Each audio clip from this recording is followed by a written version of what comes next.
Friends, welcome to our channel. ఈరోజు మనం మునక్కాయ కర్రీ ఎలా చేయాలో చూద్దాం. ముందుగా కాసిన వచ్చి మునక్కాయలు, టమాటాలు 2, ఒక పెద్ద సైజు ఉల్లిపాయ, పోపులు. ముందుగా స్టవ్ మీద ప్యాన్ పెట్టుకొని ప్యాన్లో ఒక 2 స్పూన్స్ ఆయిల్ యాడ్ చేసుకోవాలి. నేనైతే ఇక్కడ ఆవాల ఆయిల్ తీసుకున్నాను. ఇదైతే హెల్త్కి చాలా మంచిది, మేమైతే ఇదే వాడతాం. ఆ తర్వాత జీలకర్ర, ఆవాలు, పచ్చెనగపప్పు వేసి అవి ఫ్రై అయ్యాక ఉల్లిపాయ ముక్కలు, ఒక పెద్ద సైజు ఉల్లిపాయ తీసుకున్నాను. కొంచెం కరివేపాకు వేసుకున్నాను. తర్వాత బాగా మిక్స్ చేసుకోవాలి. కలుపుకున్న తర్వాత మూత పెట్టి ఒక 5 మినిట్స్ వదిలేయాలి. చూసారా, 5 మినిట్స్ తర్వాత మూత తీసి చూపిస్తున్నాను. నేను ఇక్కడైతే ఇంకొకసారి బాగా కలుపుకుంటున్నాను. ఒకసారి బాగా మిక్స్ చేసుకోవాలి. ఆ గ్యాప్లో నేను ఇక్కడ టమాటో కట్ చేసి పెట్టుకున్నాను. ఇదిగోండి, నీట్గా మునక్కాయలు కూడా క్లీన్ చేసి పెట్టుకున్నాను. ఇంకొకసారి బాగా మిక్స్ చేసుకున్నాం.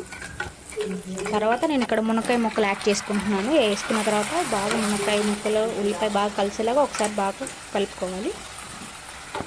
తర్వాత మూత పెట్టి ఒక 5 మినిట్స్ వదిలేసాక ఇదిగోండి ఇలా అయిపోయి ఉంటుంది. బాగా మునక్కాయ కలరు, ఉల్లిపాయ కలర్ గోల్డెన్ కలర్లో వచ్చి ఉండిద్ది. ఒకసారి బాగా కలుపుకోవాలి.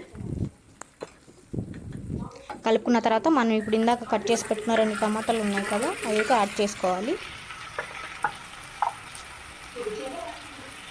యాడ్ చేసుకున్న తర్వాత నా టేస్ట్కి తగినంత సాల్ట్ వేసుకుంటున్నాను. నేను ఇక్కడైతే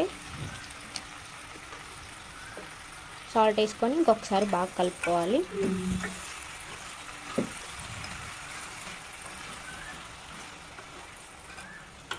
కలుపుకున్న తర్వాత మూత పెట్టేసి సిమ్లో ఒక 5 మినిట్స్ పెట్టుకుంటే చాలు. ఇదిగోండి, టమాటా అయితే మునక్కాయ ఇలా అయిపోయింది. కలర్ చేంజ్ అయ్యింది. మనకి మునక్కాయ కూడా కొంచెం ఉడికినట్టు అనిపిస్తుంది.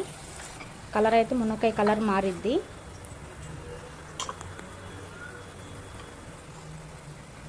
ఇప్పుడైతే నేను కారం నా టేస్ట్కి తగినంత వేసుకుంటున్నాను. నేనైతే 1.5 స్పూన్ వేసుకున్నాను.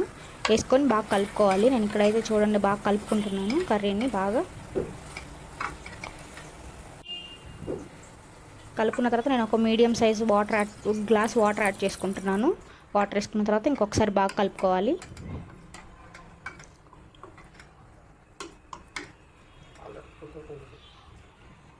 కలుపుకొని ఒక 10 మినిట్స్ మూత పెట్టి వదిలేయాలి. చూసారా, 10 మినిట్స్ తర్వాత కర్రీ అయితే ఇదిగోండి ఇలా అయిపోయి ఉంటుంది. బాగా ఉడికిపోయి ఉంటుంది. అయిపోయింది కర్రీ అయితే చేయడం. ఇప్పుడైతే నేను కొంచెం ధనియాల పొడి వేసుకుంటున్నాను. తర్వాత నేను ఇంట్లో చేసుకున్న గరం మసాలా కొంచెం యాడ్ చేసుకున్నాను. మీరు కూడా ఇంట్లో చేసుకున్న ఉన్న మసాలాలు ఉంటే అవి కూడా యాడ్ చేసుకోండి. నేనైతే ఇంకొకసారి బాగా మిక్స్ చేసుకుంటున్నాను. బాగా మనం వేసిన పొడి కర్రీ మొత్తం కలిసేలాగా ఒకసారి బాగా మిక్స్ చేసుకోవాలి. నేనైతే ఇక్కడ కొంచెం కొత్తిమీర యాడ్ చేసుకుంటున్నాను. కొత్తిమీర వేస్తే మంచి టేస్ట్ వస్తుంది. నేనైతే ప్రతి కర్రీలో కొంచెం కొత్తిమీర అయితే వేస్తాను. మా వీడియో మీకు నచ్చినట్టయితే please like and share, subscribe. ఒకసారి మీరు కూడా ఇలాంటి మునక్కాయ కర్రీని ట్రై చేయండి.